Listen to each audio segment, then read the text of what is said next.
La conquista del océano, la carrera por las especias entre España y Portugal. Ponemos el foco ahora en un libro que ha sido publicado recientemente por la editorial EDAF y en el que se aborda aquella etapa de la historia sobre el poder marítimo español.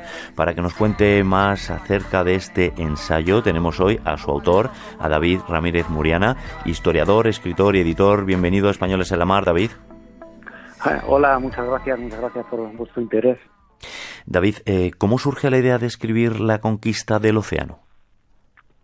Bien, pues la verdad es que es un proyecto en el que llevo trabajando unos 10 años aproximadamente. Y en un principio iba a escribir un solo libro sobre la evolución del poder marítimo español durante la Edad Moderna, desde su formación a finales del siglo XV hasta su derrumbe a principios del XIX, pero tanto tiempo, tanto estudio y tantos documentos se me fue de las manos y decidí dividirlo y he publicado este primer volumen que trata de la expansión, de lo que fue la creación del Imperio Marítimo Español, que llevó pues a lo que se llama hoy el comienzo de la globalización, básicamente.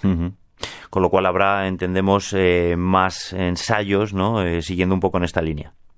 Sí, ya está, el segundo ya está firmado y bueno, pues en principio hay 4 en mente, pero esto no tiene fin.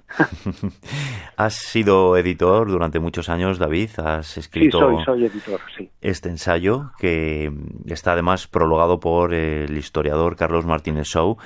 ¿Qué fuentes has consultado? Pues básicamente este libro, como narra la carrera entre España y Portugal por llegar hasta Asia, que este fue el objetivo principal por lo que empezó este proceso, que es llegar a una nueva ruta hacia las especias asiáticas, pues he consultado fundamentalmente las fuentes portuguesas y las fuentes castellanas y luego españolas de comienzos de la Edad Moderna.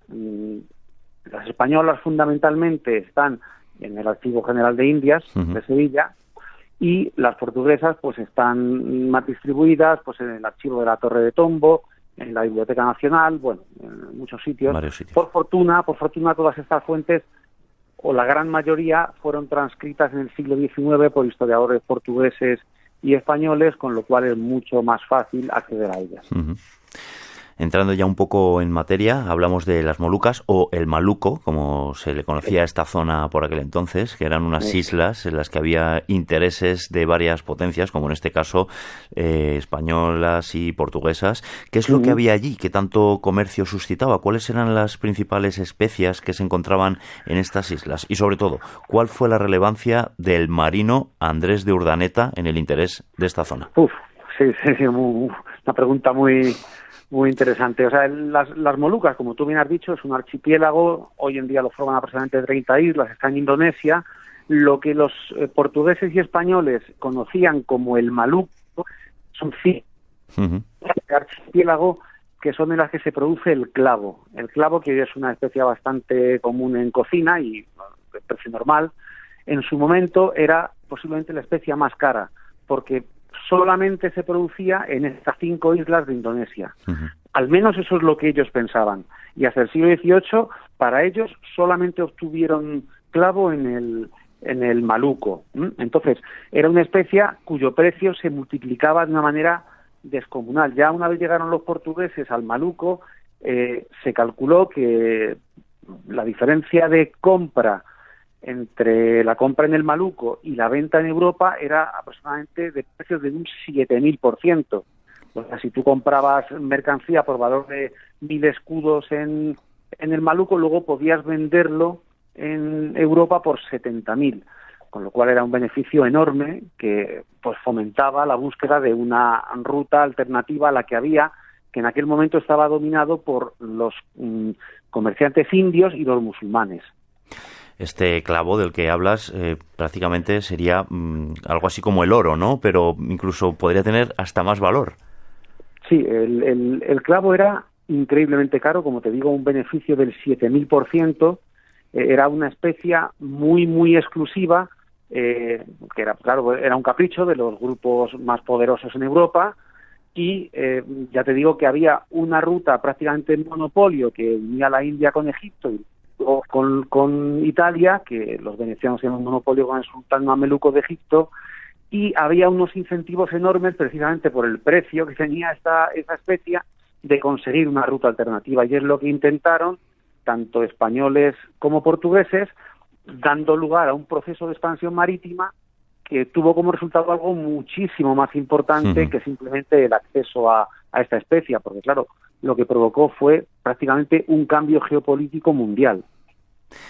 En estos viajes, los marinos y los comerciantes se podían encontrar con pobladores autóctonos, pues de muchos tipos de indígenas, pero también pobladores autóctonos belicosos, ¿no?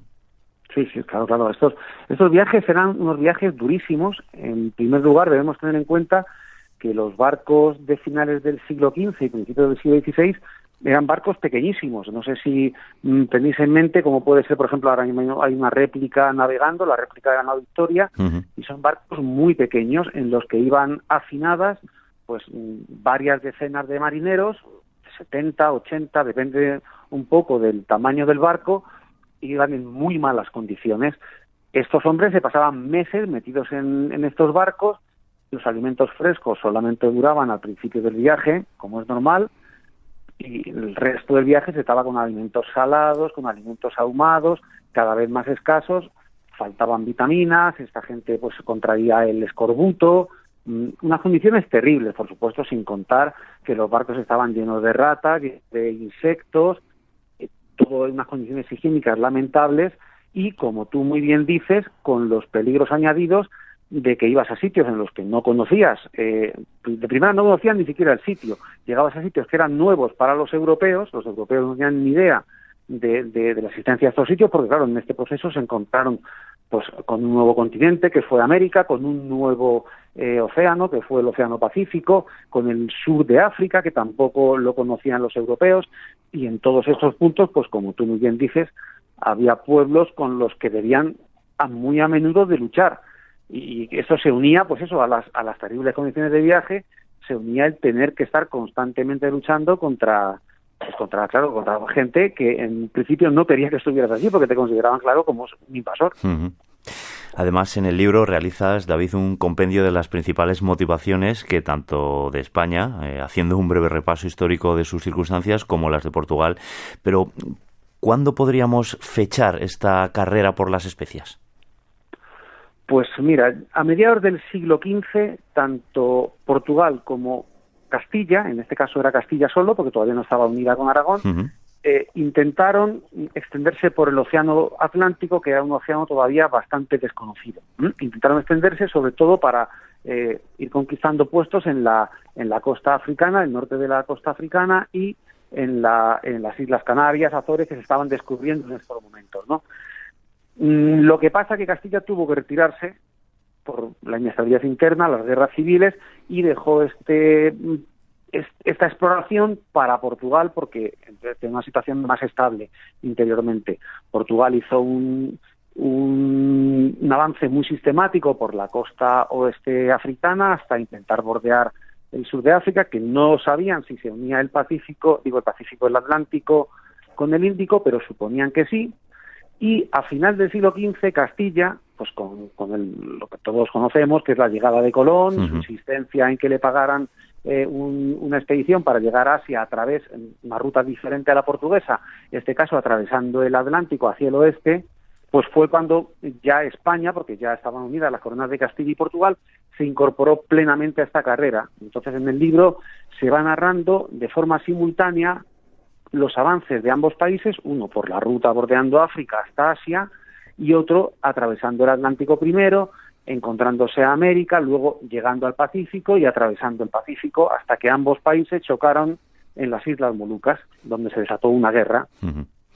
Esta circunnavegación del globo que estás comentando, David, de Magallanes y Elcano, abrió también una serie de nuevas perspectivas, ¿no?, en esta carrera, pero ¿cómo terminó todo? ¿Cuál es el fin de las negociaciones entre España y Portugal en torno a las Molucas? Y, en definitiva, por cerrar esta ruta de las especias. Pues mira, cuando Colón llegó a América, ya Portugal y España empezaron a negociar el reparto de las zonas de exploración en el mar y que trazaron una línea, que fue el Tratado de Tordesillas en 1494, que separaba la demarcación española de la portuguesa. Cuando se produjo, como tú muy bien has dicho, la circunnavegación del globo por la expedición Magallanes-Elcano, y chocaron con los portugueses en las Molucas, que ellos ya habían llegado allí unos años antes, se produjeron una serie de negociaciones para llevar esa línea que cruzaba el Atlántico, la línea de Tordesillas, al otro lado del mundo, como trazar el antimeridiano. Con las técnicas de la época no se podía trazar el antimeridiano porque no había suficientes aparatos, no se conocía cómo se podía medir la longitud en una distancia tan larga desde la península ibérica.